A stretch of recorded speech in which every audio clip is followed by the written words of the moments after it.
The first indication that something was off appeared the moment I stepped through my own front door and noticed pink and blue balloons drifting where my housewarming decorations were meant to be. My heart sank, as if I had missed a step while descending stairs. $3,000 of my savings, my brand new home, my celebration, all taken openly by those who were expected to care the most. My name is Emily Winters. I am 34, and 4 months ago I discovered my true position within my family. It was neither pleasant nor gentle. Yet often the hardest lessons are the ones that finally liberate you. This tale is not really about a gathering. It is about a lifetime spent feeling invisible to my own kin and how one crushing betrayal forced me to confront my reality. I had just purchased my first house after years of dedication. A stunning 2-level residence with bay windows that captured the early sunlight in ways that inspired me to rise early just to admire it. The street was lined with trees, and neighbors actually greeted one another. For a girl who grew up watching her sister receive everything while she got just enough, having this house felt like a way to prove I was important too.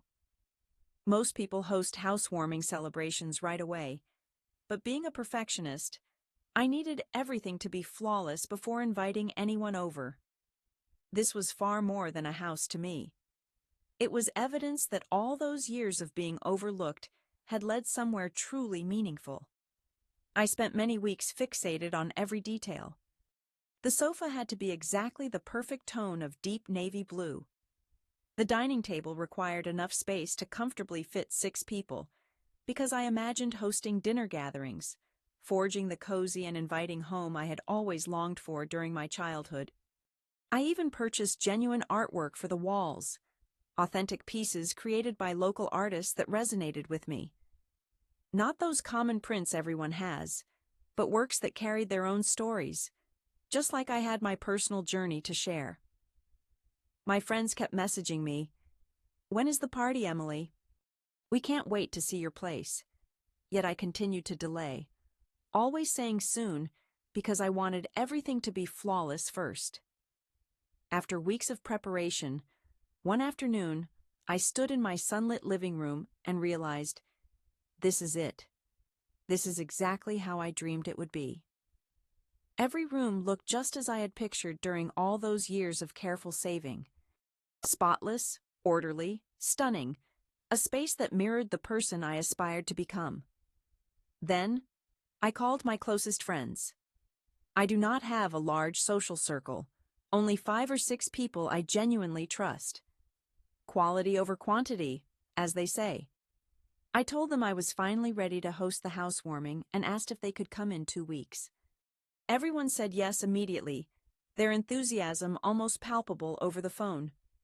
However, my family deserved a formal invitation in person.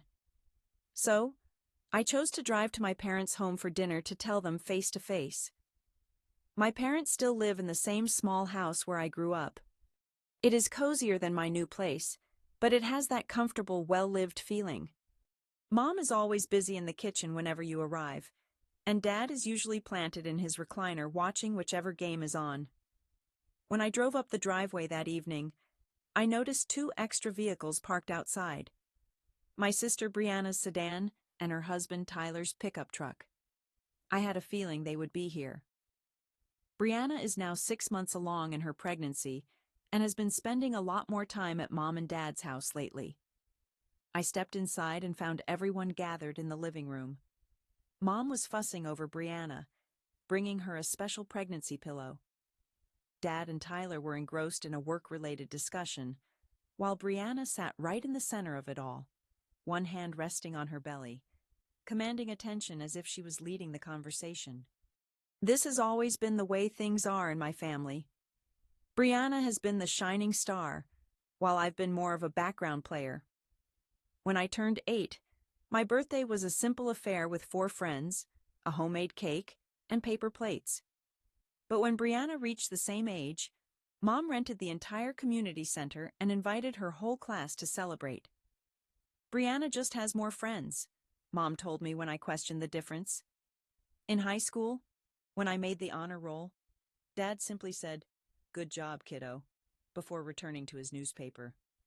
Yet when Brianna made the cheer squad, they threw her a dinner party at her favorite restaurant and invited the grandparents along.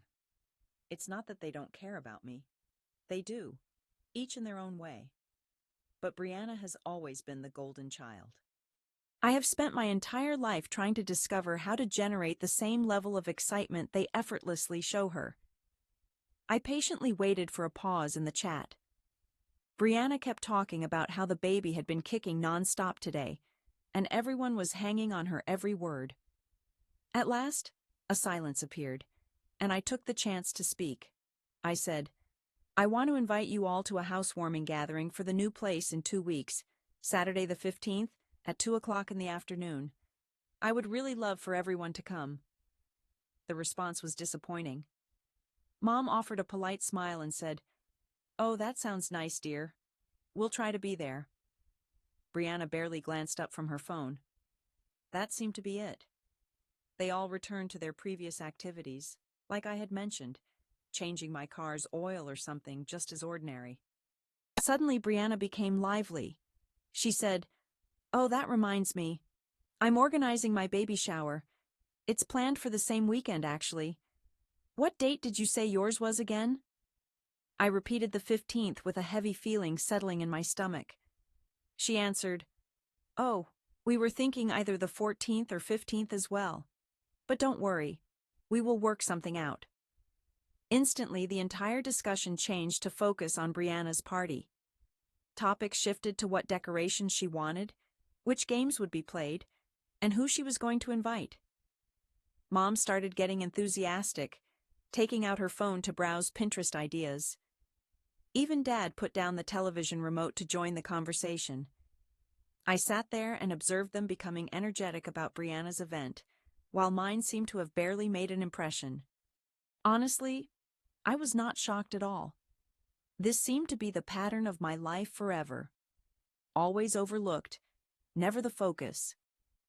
I stayed for another hour listening to them plan Brianna's shower, occasionally trying to bring up my housewarming party again.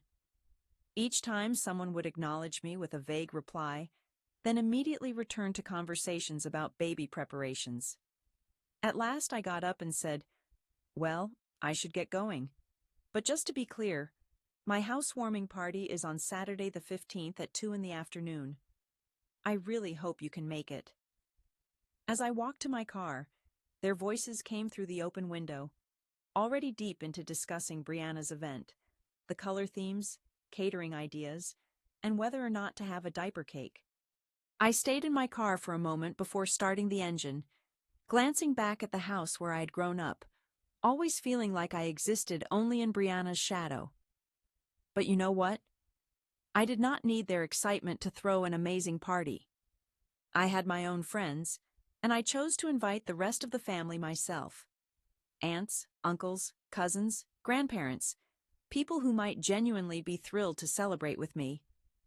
The following days turned out to be quite wonderful. I called all my relatives, Dad's sister Vivian, Mom's brother Charlie, my cousins Zoe and Ben, and Grandma Frances.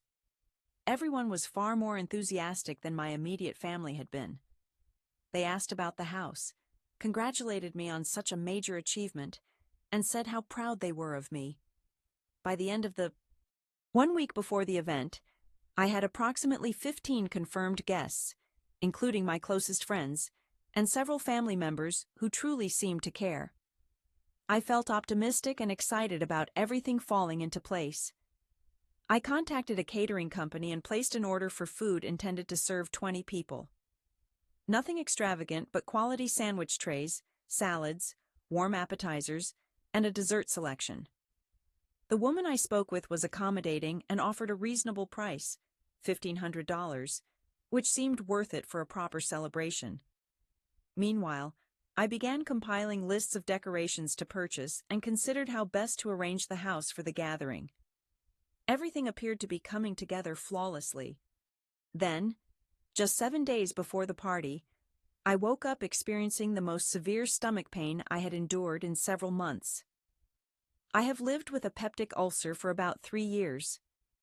Normally, I control it effectively through medication and diet, But whenever stress hits, it sometimes worsens dramatically. Unfortunately, this was one of those episodes. The discomfort was so overwhelming that I could not even stand upright.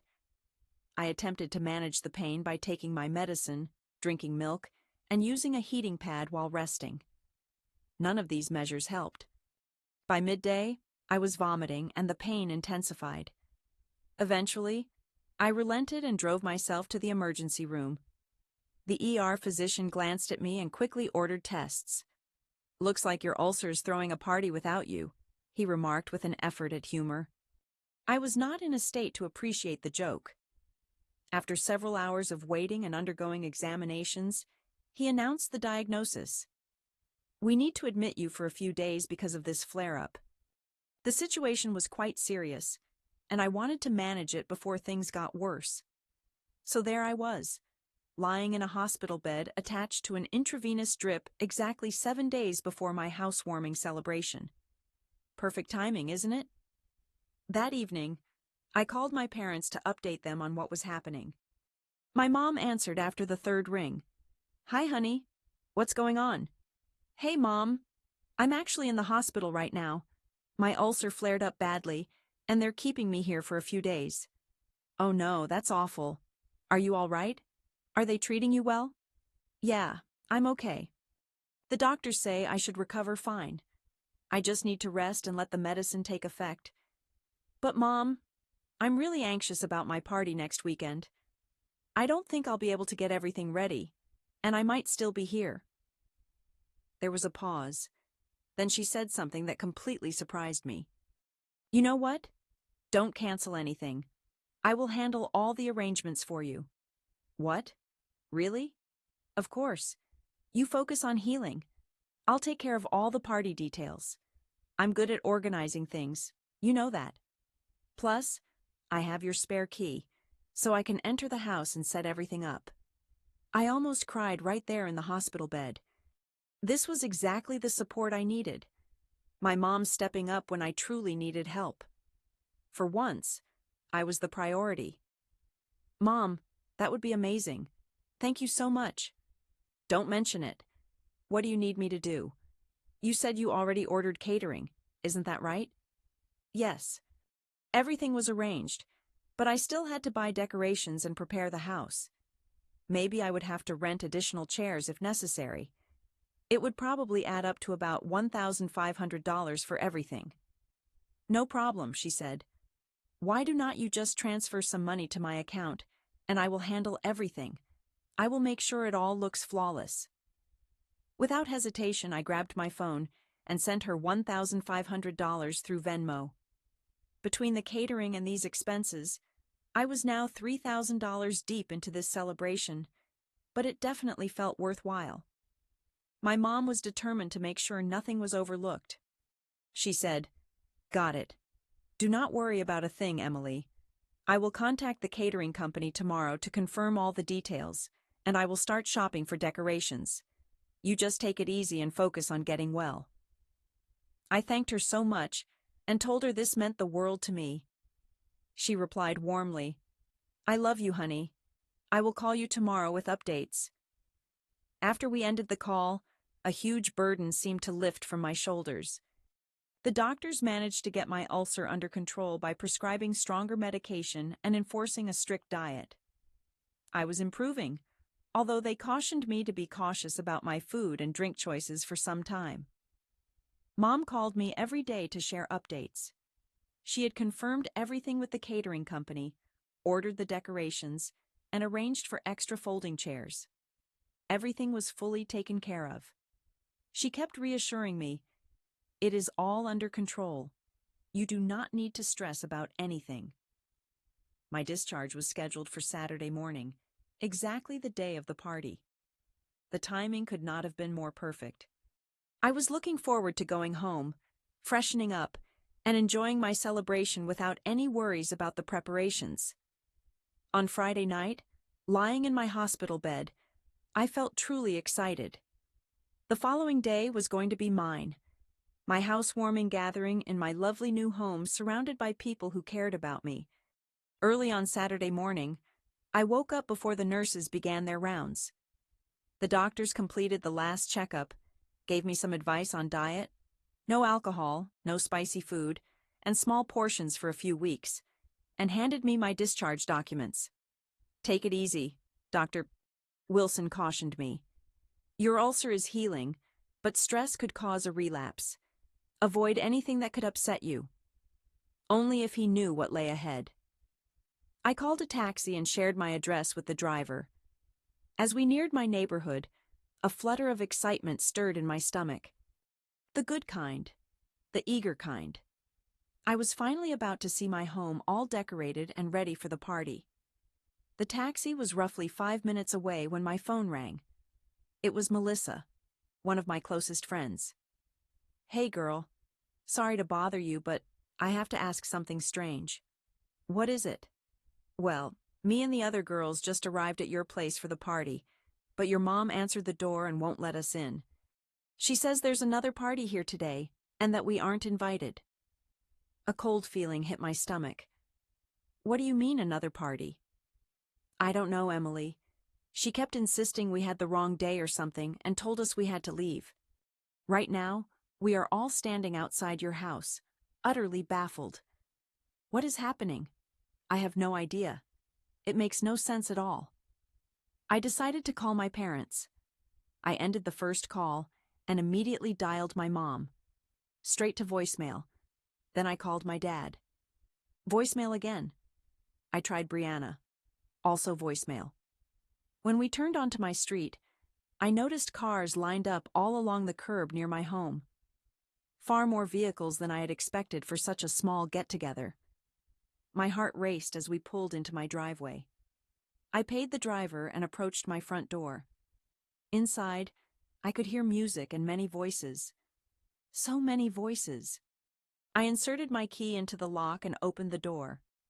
The very first thing that greeted me was decorations. Pink and blue balloons everywhere. Across my living room hung a banner reading, "Welcome Baby." Tiny plastic storks and baby bottles covered every available surface. This was not my housewarming celebration. It was Brianna's baby shower. They had taken over my party, my home, my money, everything. I stood frozen in the doorway, trying hard to absorb what I was witnessing. My beautiful living room was packed with people holding pink and blue gift bags, eating food I had bought. Then my Aunt Vivian spotted me. "Emily, there you are. Oh, sweetie, we are all so proud of you." Other family members began to notice me, coming closer. Uncle Charlie, Cousin Zoe, Grandma Frances, all smiling and patting my back. "You are such a wonderful sister," Grandma Frances said, "giving up your own party so Brianna could hold her shower here. This house is ideal for that purpose." "It was incredibly kind of you to adjust your plans," Uncle Charlie added. "Brianna was deeply moved when your mother called us to explain. I felt like I might be sick." My parents had already informed everyone that I had willingly transformed my housewarming celebration into Brianna's baby shower, claiming that it was my choice. Before I could respond, my parents appeared suddenly and grabbed both my arms. "Emily, you're home," Mom said, with an insincere, cheerful smile. "Come to the kitchen. We need to have a talk." They practically pulled me through the crowd into my own kitchen. Brianna and Tyler were waiting there. Brianna sat at my dining table with her hands resting on her belly, clearly proud of herself. As soon as we were away from the guests' ears, I burst out, "What is this? What have you done to my party?" "Lower your voice," Mom whispered sharply. "We have guests." Dad moved closer to me. "Emily, you need to calm down." "Calm down? Are you joking? You stole my housewarming party." Mom sighed as if I was being completely unreasonable. "Look, dear, Brianna's pregnancy is far more important than your party. Having a baby is a greater milestone than buying a house. We assumed you would understand." "You assumed I would understand? You never even asked me. You just took my money, my house, and my party." "We didn't take anything," Mom replied. "We simply redirected everything towards a cause that matters more." Consider it a present from you to your sister." I gazed at all four of them. Brianna remained silent, simply sitting there with a self-satisfied expression. My parents looked at me as if I were the unreasonable one. "I want everyone out of my house." Suddenly, Dad grasped my wrist. "You are not going to cause a scene in front of the family." "Emily," Mom said with that patronizing tone she used when I was younger, "why don't you just go upstairs and rest? You only recently left the hospital. Tell everyone you are still feeling unwell." At last Brianna spoke. "God, Emily, why do you always have to make everything about yourself? Can't you just be happy for me once?" That was enough. I could not take any more. I turned around and headed upstairs to my room. My hands trembled with anger. I sat on my bed and pulled out my phone. I scrolled through my contacts until I found the number for the local police department. 911. "What is your emergency?" "Hello. This is not exactly an emergency, but I need police to come to my house. There are people here who refuse to leave, and I want them removed." "Ma'am, is this a domestic dispute?" "Sort of. My family is having a party in my house without my permission, and they won't leave when I ask them to. We will send someone right away." I gave them my address and ended the call. Then I sat quietly, listening to the party downstairs in my own home, waiting for the police to arrive. Around 10 minutes later, the doorbell rang and the music stopped. I heard my mother's voice saying, "Officers, there must be some mistake." I went downstairs. 2 police officers stood in my entryway, glancing around at the baby shower decorations. "I am Emily Winters," I said. "I own this house, and I was the one who called you." Suddenly, everyone was staring at me. The entire party fell completely silent. "These people," I pointed at my parents, Brianna and Tyler, "are in my home without my permission, and I want them to leave." My mother began shouting, "She has lost control. This is her own family." Brianna started yelling too. She claimed I was ruining her baby shower and called me completely insane. One officer raised his hand. "Ma'am, if the homeowner asks you to leave, you have to go. That is the law." "This is unbelievable," my father muttered. Still, they began packing their things. As my parents, Brianna and Tyler, moved toward the door, all glaring at me as if I were the enemy, I faced the silent crowd of relatives and strangers.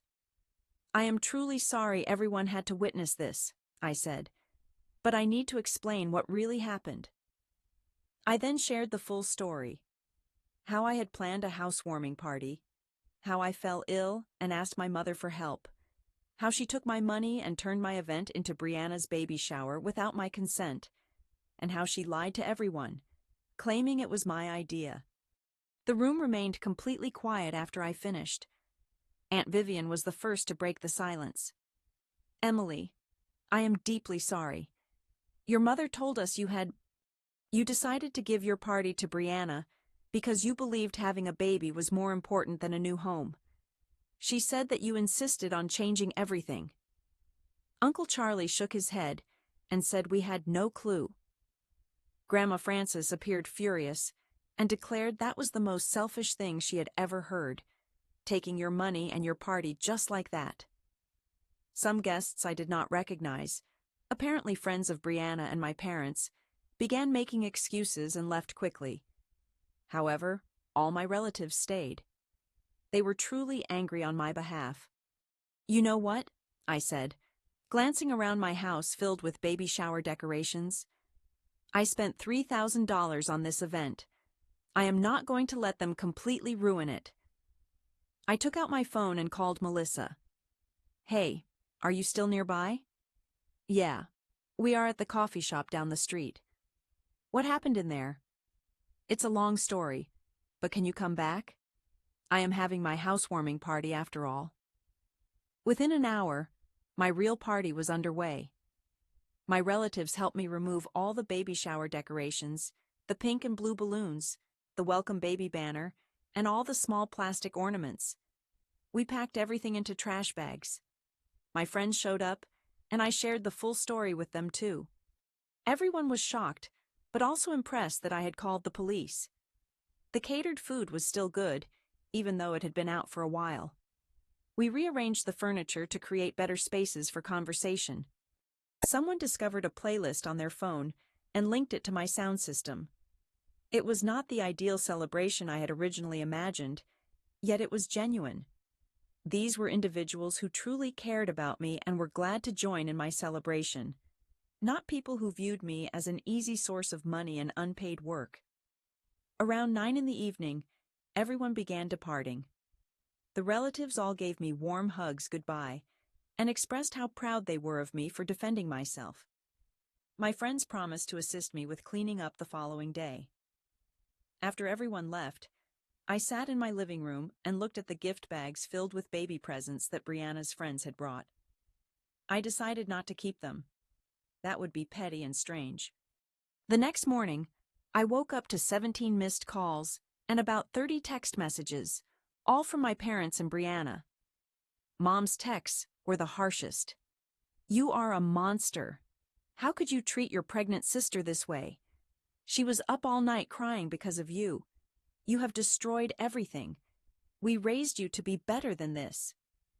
Brianna's messages were even more intense. "I never want to see you again. You are dead to me. When my baby is born, you will never meet them. You are the worst person I know." Dad's messages were shorter, but equally cruel. "Your actions yesterday were unacceptable. We are ashamed to call you our daughter." I read them all, waiting to feel guilt or sadness or anything. Yet honestly, I felt a sense of relief. For the very first time in my life, I stood up against their favoritism and control. I refused to let them take advantage of me. I ignored all their messages and instead contacted a locksmith. I needed every lock changed today. "Can you fit me in?" "Certainly. How many doors?" "The front door, the back door, and the side gate." I wanted completely new locks and fresh keys for all. While waiting for the locksmith, I collected all the baby presents. There were probably 20 bags filled with items: clothes, toys, bottles, blankets. I arranged for a courier to pick everything up and send it to Brianna's address. The locksmith arrived around midday, a friendly man named Scott, who didn't ask why I urgently needed new locks installed. By evening, I had new keys and the firm assurance that my parents could no longer enter my home whenever they wished. That was 4 months ago. Since then, I have not spoken with any of them. I only catch bits and pieces through the family gossip network. Brianna had her baby 3 weeks ago, a girl. It seems my parents have been telling everyone who will listen that I am a terrible person who spoiled Brianna's special day and that they have cut ties with me. Aunt Vivian occasionally calls with updates. "Your mother is still bad-mouthing you to anyone willing to listen.